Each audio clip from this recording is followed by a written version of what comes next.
ओम नमः सिद्धेभ्या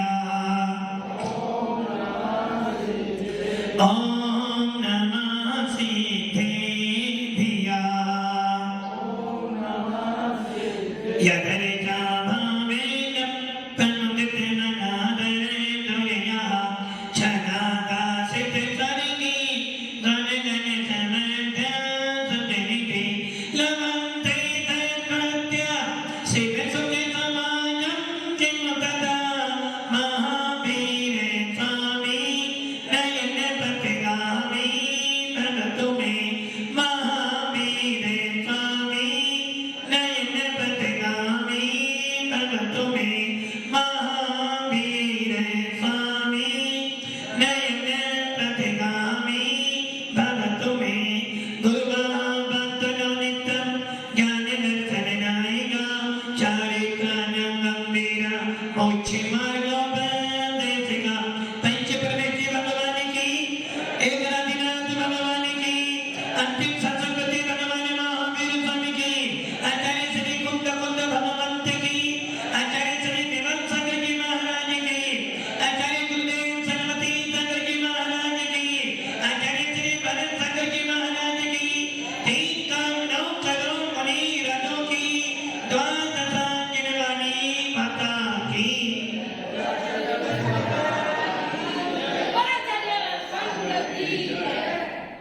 भव्यात्मा भगवान महावीर का शासन काल चल रहा है और भगवान महावीर के शासन काल में भगवान महावीर की वीतराग देशना सुनने को मिल रही है। जिस देशना को सुनने के बाद आत्मा के अंदर परिस्पंद होता है। जिस वाणी को सुनने के बाद आत्मा के अंदर एक ऊर्जा पैदा होती है, जिस ऊर्जा के बल पर ये जीव अपने भेद विज्ञान को प्राप्त करता है। भगवान महावीर जिनके समोसरण के अंदर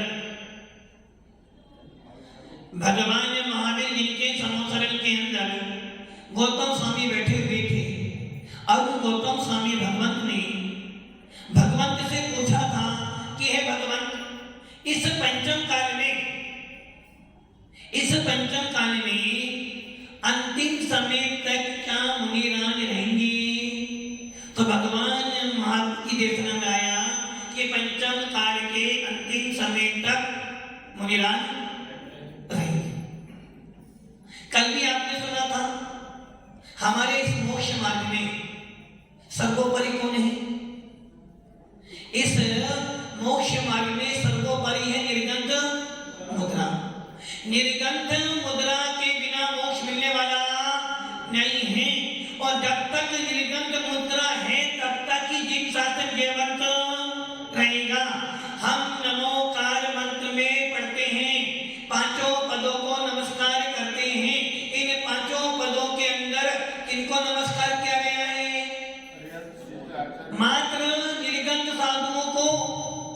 कोई ये ना समझ ले कि नमोकार मंत्र के अंदर वस्त्रधारियों को भी नमस्कार।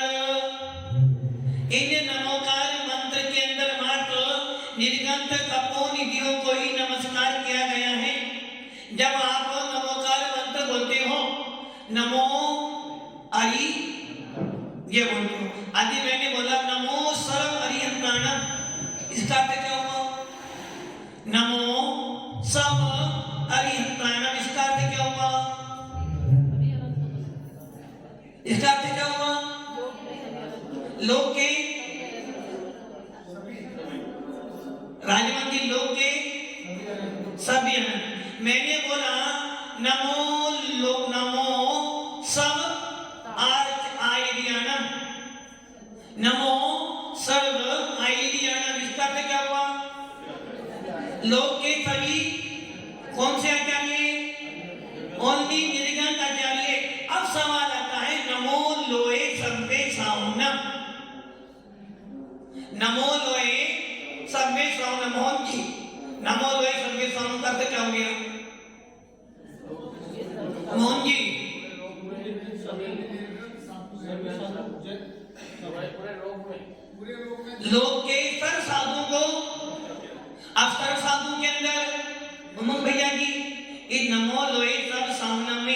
कौन कौन आ जाएंगे? निर्गम तपोनी भी, आरिका माता की। आपकी मानता क्या है कि नमो लोए सभ्य सौन में कौन कौन आ गया? वस्त्रधारियों के लिए नमोकार मंत्र में कोई स्थान? जो आपकी एक मानता बैठी है कि नमो लोए सभ्य सौन में सब साधु आ गए, सब माने आलिका भी आ गए, चल्लक भी आ गए, एलक भी आ गए, मुनि भी आ गए, आचार्य। नमो लोए सभ्य सौन में मात्र निर्गम तपोनिधि ही आएंगे। छठे गुणस्थान से लेकर 14वें गुणस्थान तक के सारे जीव आ गए। यदि हम एक पद बोले, 4 मंगल होते हैं, चत्तारी मंगलम, अरहंत मंगलम, सिद्ध मंगलम और साहू मंगलम। इस साहू मंगलम के अंदर कौन कौन आ गए? अशोक जी, नसरावत जी, साहू मंगल, इसमें कौन कौन आया? सभी मतलब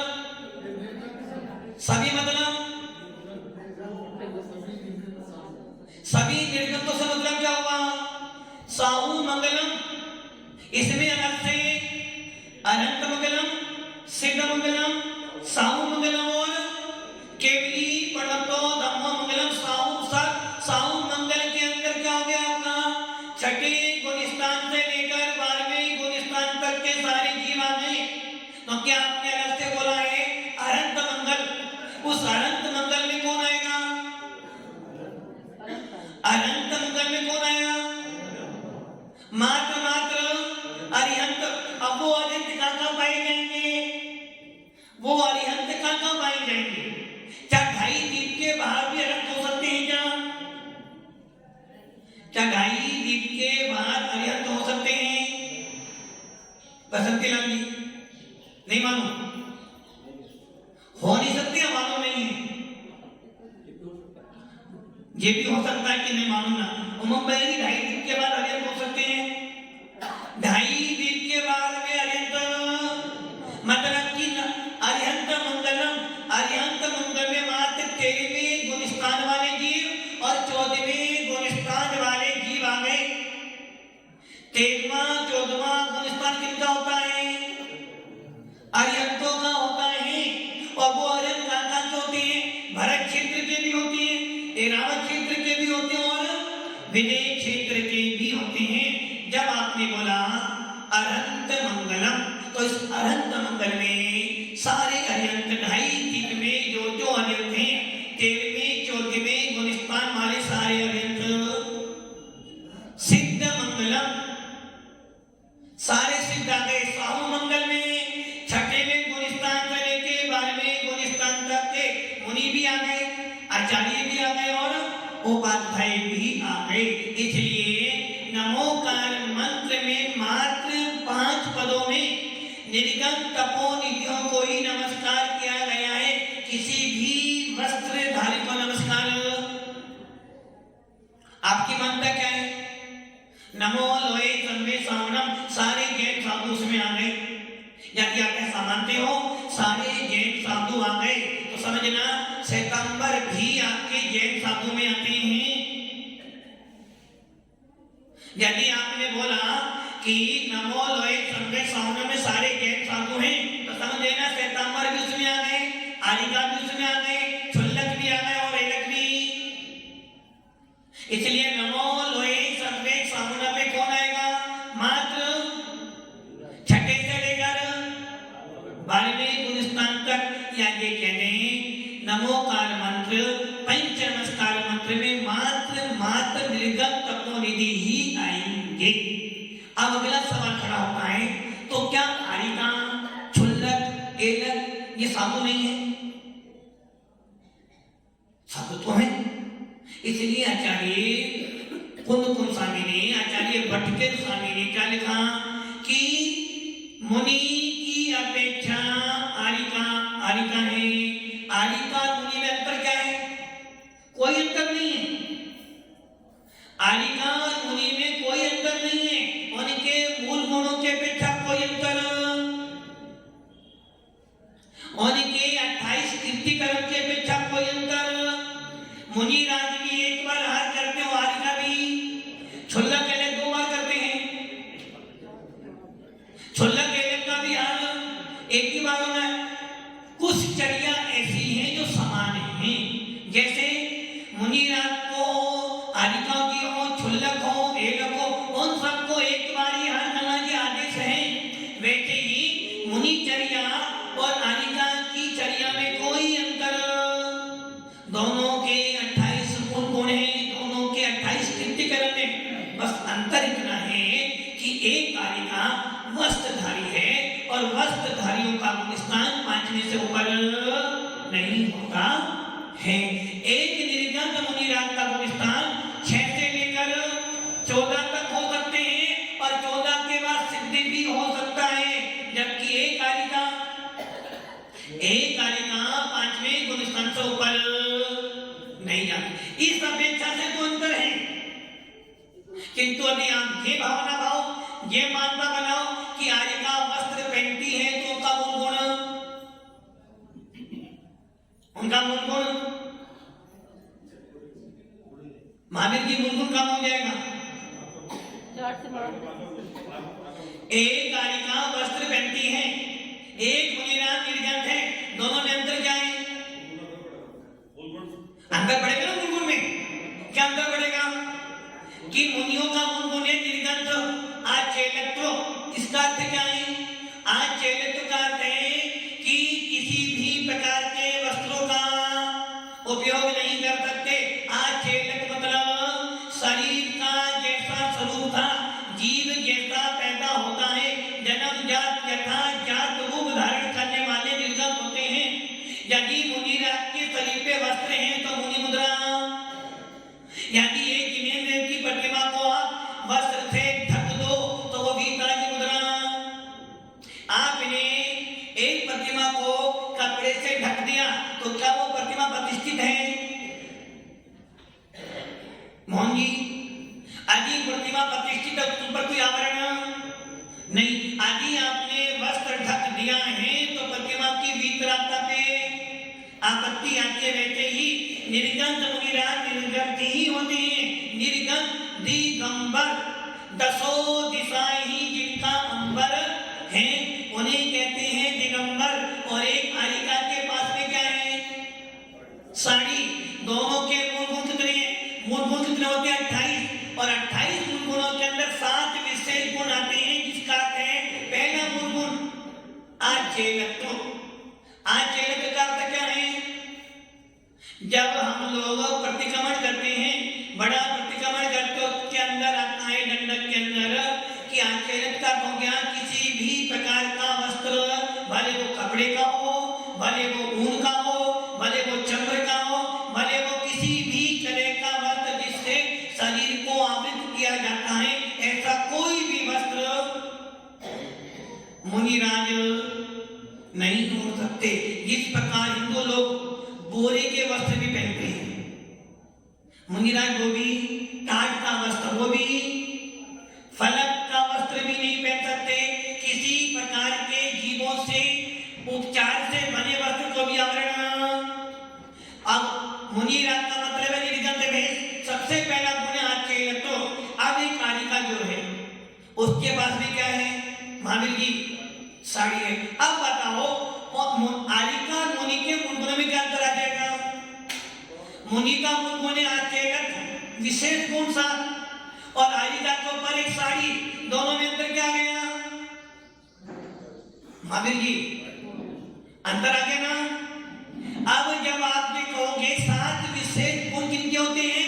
निर्गत साधु के होते हैं, आरिकाओं के। तो एक गुण उनका हो जाएगा ना, उनका क्यों हो जाएगा? आचेलत्व। अभी अभी आपने सुना मुनिराज कैसे होते हैं? निर्गत। और जो निर्गत होती है उनका मूल गुण हो गया आचेलत्व। यदि एक आरिका वस्त्र धारण करती है तो उसके पास भी आचेलत्व वाला गुण। निर्गत 28 मूल गुणों के अंदर पंच महाव्रत, पंचकृति, 5 इंद्रिय निरोध, 6 आवर्तक, 7 विषय गुण, इनको मिलाकर 28 मूल गुण होते हैं। इनमें से सबसे पहला मूल गुण है विशेष गुणों के अंदर आता है आचेलत्रो निर्गंध भेषो। आरिका के बाद में निर्गंध भेषो, तो 7 विशेष गुणों में से एक गुण काम हो गया ना? कौन काम हुआ? अभी तो कह रहे थे कम हो गया, अभी तो कम कह रहे थे। एक आरिका के पास में एक वस्त्र है, जब तक एक साड़ी है तब तक तो गुण कम नहीं हुआ। यदि वो आरिका एक साड़ी के साथ में 2 साड़ी और रख ले या एक साड़ी और रख ले तो क्या हो गया उनका गुण? यदि आरिका को एक साड़ी मिली है तो वो स्वामी कितने की है? बस एक साड़ी की स्वामी है। जो दूसरी साड़ी गई उसका वो त्याग कर चुकी है। यदि वो आरिका दूसरी भी साड़ी का स्वामित्व रखती है तो क्या हो गया? आपका आचेलत्व गुण। यदि एक आरिका अपने तन पर एक साड़ी के अलावा दुपट्टा रख ले तो क्या बन जाएंगी? मुंबई क्या बन जाएंगी? मुंबई क्या बन जाएंगी? छोलिका बन। क्यों? क्योंकि उनका स्वामी कितने पहले मात्र, और वो साड़ी भी जो पहन रही है उसका भी उनमें ममत भाव, वो आदेश है जिनेन्द्र देव का क्या हमें ऐसा करना है। इसलिए ये ध्यान रखना, मुनि राज के मूल गुणों में आरिकाओं के मूल गुणों में कोई अंतर नहीं है। दोनों के 28 गुण हैं और दोनों को 28 कृत्यक्रम पालन करने हैं। मात्र इतना अंतर है कि आरिकाओं को विशेष साधना करने के लिए निषेध किया गया है। जैसे मुनिराज का एक गुण और आता है, 28 गुणों में गुण आता है खड़े होकर कर पात्र में हाथ करना। ये सबने पढ़ा है ना? मुनियों के मूल गुण तो पता है, अपने मूल गुण। मोहन जी कितने मूल गुण है आपके? कितने? 25, 26, 36, 46, 8 है। कौन कौन से मुनि बता? अच्छा वो कह रहे हैं, पोपट लाल जी कह रही है इसलिए मेरे मूल गुण 8 हैं मुझे पता, किंतु मुनियों के मूल गुण 28 है पता है। मतलब कि हमको पहली क्लास वाले बच्चे को अपनी क्लास का सिलेबस तो नहीं आता, किंतु उसको बीकॉम का सिलेबस करना आता है। मतलब कि मोहन जी को ये तो पता है कि मुनिराज के 28 गुण हैं, आरिका के 25 हैं, 28 हैं। चलो, किंतु मेरे मूल गुण 8 है, वो भी दूसरों ने कहा इसलिए मेरे 8 है, बोले 8 है नहीं पता। अब आप ये विचार करो, 28 मूल गुणों के अंदर एक मूल गुण आता है छुल्लक जी महाराज, एक मूल गुण आता है खड़े होकर कर पात्र में हाथ करना। सही है ना? अब सवाल जो उत्पन्न होता है, जब आरिका महावर्ती है उसके भी 28 गुण है, मुनि के भी 28 गुण है, तो मूल गुणों में से जब एक मूल गुण ये है कि खड़े होकर कर पात्र में हाथ करना, इसमें से आरिका कर पात्र में हाथ करती है। सही बात है, कि तू खड़े होके हाथ, खड़े होके हाथ, तो उनका एक मूल गुण कम हो गया। जबकि आचार्य भगवान कहते हैं खड़े होकर हाथ कौन करे? मुनिराज। और आजकल के श्रावक अशोक जी, विमान जी कहने को भी खड़े, तो क्या हो गया? आप सब भी। यदि मुनिराज बैठकर हार करते हैं तो मुनि मुद्रा नहीं है। यदि एक मुनि कितना ही बीमार पड़ जाए, इसलिए आचार्य कौन स्वामी कहते हैं, कौन स्वामी नहीं कहते, यह तो अनादि निधन हमारे सिद्धांत है। जो जो मुनि बनेगा कभी भी बने, भले वो चतुर्थ काल में बने, पंचम काल में बने या छठे काल में बने। विमल जी, छठे काल में मुनि बनोगे ना? क्या पता बन जाए? मतलब कि सुगम सागर जी छठे काल में भी विमल जी मुनि बन सकते हैं, बन सकते हो ना? आदि पुण्य हो जाए तो बन जाओगे ना। छठे काल में धर्म नहीं होता है, छठे काल में मुनि नहीं होते हैं, छठे काल में मंदिर नहीं होते, छठे काल में धर्मात्मा विमल नहीं हो सकते, मालूम ही नहीं है। मतलब कि छठे काल में मुनि नहीं होते हैं, चतुर्थ काल में मुनि होते हैं, पंचम काल में मुनि होते हैं। यदि वो मुनि अवधि ज्ञानी भी हो, यदि वो मुनि मने परे ज्ञानी भी हो, तीर्थंकर जिनको उसी भक्त से मोक्ष में जाना है, यदि वो हार चर्या के लिए जाएंगे तो उनको भी खड़े होकर ही हार करना है। जब तक मेरे जंगा बल, जब तक मेरी जंगा बल में सामर्थ्य है तब तक ही मैं हार कर सकता हूँ। इसका अर्थ क्या हो गया? मुनि मुद्रा स्वाधीनता है, मुनि मुद्रा पराधीन। यदि ये मुनि मुद्रा पराधीन हो जाएगी तो जिन शासन वीतरा शासन पराधीन हो जाएगा। जिन शासन मुनियों से है, जब तक निर्गंत भेद है तब तक जिन शासन चलता, और जिन शासन कब से है? अनादि काल से है और अनंत काल तक। वैसे ही निर्गंत मुद्रा कब से है? अनादि काल से है और अनंत काल तक। तो इसका अर्थ हो गया, एक मुनि अपने पूरे जीवन काल में जब तक उसने दीक्षाली जब से लेकर जब तक समाधि ना करे तब तक उसके पास एक ही गुण है। वो गुण क्या है? तो उसको खड़े होकर अपने ही घर पात्र में आहार करना होगा। मान लो राजवन जी, मान लो एक मुनिराज है, उस मुनिराज के पैरों में अब फ्रैक्चर हो गया है, उनका पैर डैमेज हो गया है।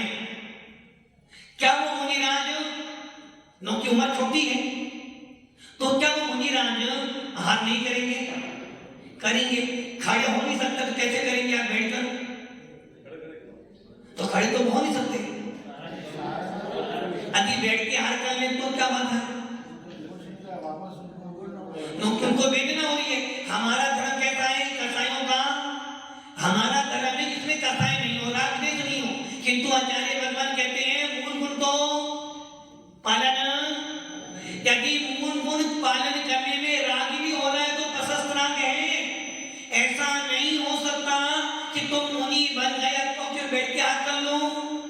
वो मार्ग हमारा फिर एक ही मार्ग है, वो टू पवेलियन। मान लो एक मुनिरा को बहुत तेज बुखार आ रहा है, बहुत तेज, वो खड़े नहीं हो पा रहे, हमने पकड़ लिया। उमंग भैया जी आए, उन्होंने कहा महाराज उनको बहुत तेज बुखार है, कर पात्र में हाथ नहीं कर पा रहे, उन्होंने अपना कर पात्र बना लिया। किन्होंने बना लिया अपना कर पात्र? मुनिराज जी पकड़ के खड़े हैं, उमंग भैया जी ने अपना कर पात्र बनाने की मेरे कर पात्र से आप हार कर लो, तब पूरा कर सकते हैं? क्यों नहीं कर सकते? कर पात्र तो है ना, कर पात्र तो कर रहे ना। कर पात्र भी अपना चाहिए। समाधि के समय भी जो छपक राग होते हैं उनको जब हार कराते हैं तो उनकी हार चर्या के लिए 4 मुनिराज निर्धारित किए जाते हैं कि ये 4 मुनिराज को हार करवाए, किंतु मुनिराज उनके हार का शोधन कर सकते हैं, उनको आलम्बन दे सकते हैं जिनको अपना कर पात्र। इसका अर्थ क्या हो गया? मुनि मुद्रा स्वाधीन है, मुनि मुद्रा पराधीन। अब देखो मुनिराज को खड़े खड़े कर पात्र में हार करना है। आरिका खड़े होके हार, श्रावक श्रावक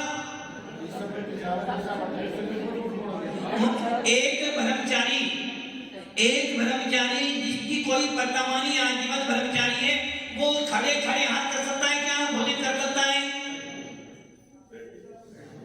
कर सकता है क्या? एक ब्रह्मचारी खड़े खड़े हार नहीं कर सकता। यदि वो करता है तो दोष है। जो बच्चे नाटक करते हैं, नाटक में मुनिराज बन जाते हैं ना, और मुनिराज बनने के बाद उनकी हार चलिया। अभी हमने एक वीडियो दिखाई हमको, उस वीडियो में मान लो मेरा सामान आपसे भी है और हमारे भैया जी से भी है। मान लो उमंग भैया जी ने हमारा नाटक करवाया, आचार्य सुंदर सागर महाराज का जीवन परिचय, और उन्होंने क्या किया, एक व्यक्ति को क्या बनाया, पहले ब्रह्मचारी बनाया, जो नाम होगा ब्रह्मचारी बनाया, और वो ब्रह्मचारी मान लो एक मुनिराज बन चुके हैं, उनकी दीक्षा जयंती पर आपको कार्यक्रम करना है, आपने नाटक बनाया और उन नाटकों को करने के लिए जा रहे हैं। उमंग भैया जी ने एक व्यक्ति को, जो भैया जी भी नहीं है, उनको क्या बना दिया,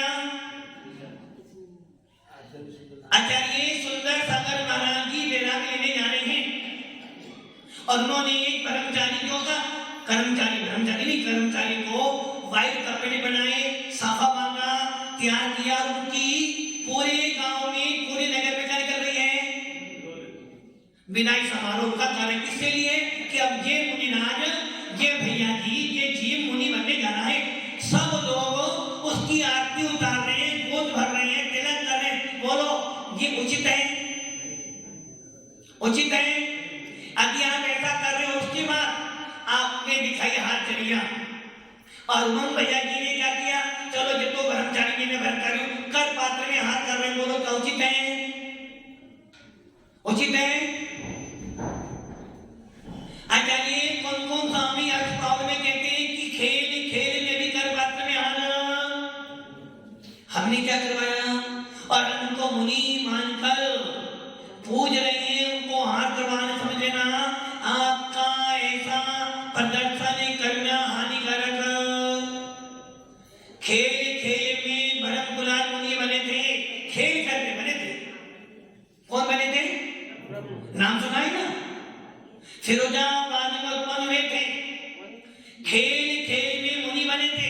और क्यों बने थे, पहले शेर बनकर आए थे, शेर बनकर जब आए तो राजा ने कहा कि शेर कोई है, दीजड़ है, उसको आया गुस्सा, उसने अपना पराक्रम दिखाया, पंजा मारा, राजा का पुत्र जो रात वो मर गया।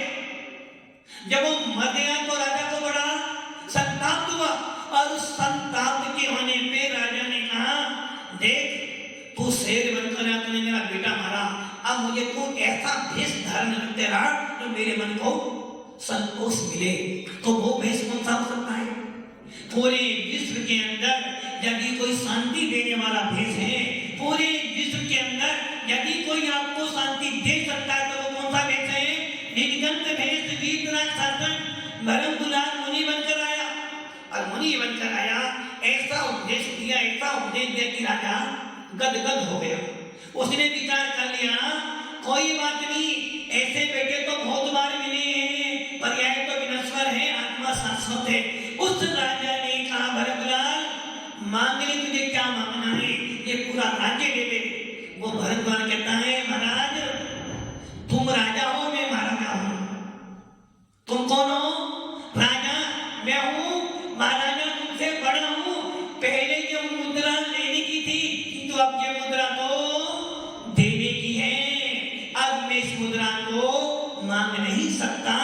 तो राजा ने कहा कि हे भरतलाल, तू खेल था, खेल, जब तो एक तुमने भेद धारण किया था, तो वो कहते महाराज दिगंबर मुद्रा भेद में भी धारण कर ली तो वास्तविक हो गई, क्यों, मोक्ष मार्ग है ये। वो उस डाल में, खेल खेल में ही, मजाक मजाक में ही वारी सेन के साथ में गया और मुनि बन गया। मुनि बनने के बाद वापिस, क्योंकि खेल खेल में भी मुनि बनी हो, यदि हंसी मजाक में मुनि बन गए हो, तो भेष तो अब वीतराग मुद्रा का।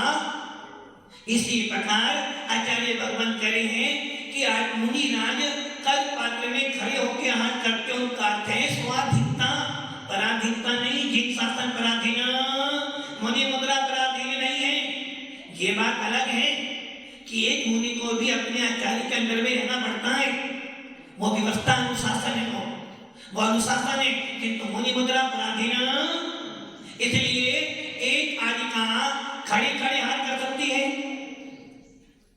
नहीं कर सकते। आप लोग खड़े खड़े हाथ कर सकते हो, करते ही नीचे बैठ के कर सकते हो सामने करते हो ना, मतलब कि एक कारिका एक आरिका एक छुल्लक एक एलक खड़े खड़े हार नहीं कर सकता। एक श्रावक खड़े खड़े श्रावक भी नहीं, जिसका कोई नियम नहीं वो खड़े खड़े हाथ कर सकता है। तो आचार्य कहते हैं ये भी संगति है। गृहस्थों को तो बैठकर ही और मुनियों को बैठकर, मुनियों को खड़े खड़े हार करना है, आरिका को बैठ के हार करना है। कि उनका मूल गुण कमने हुआ के आदेश है किनके लिए?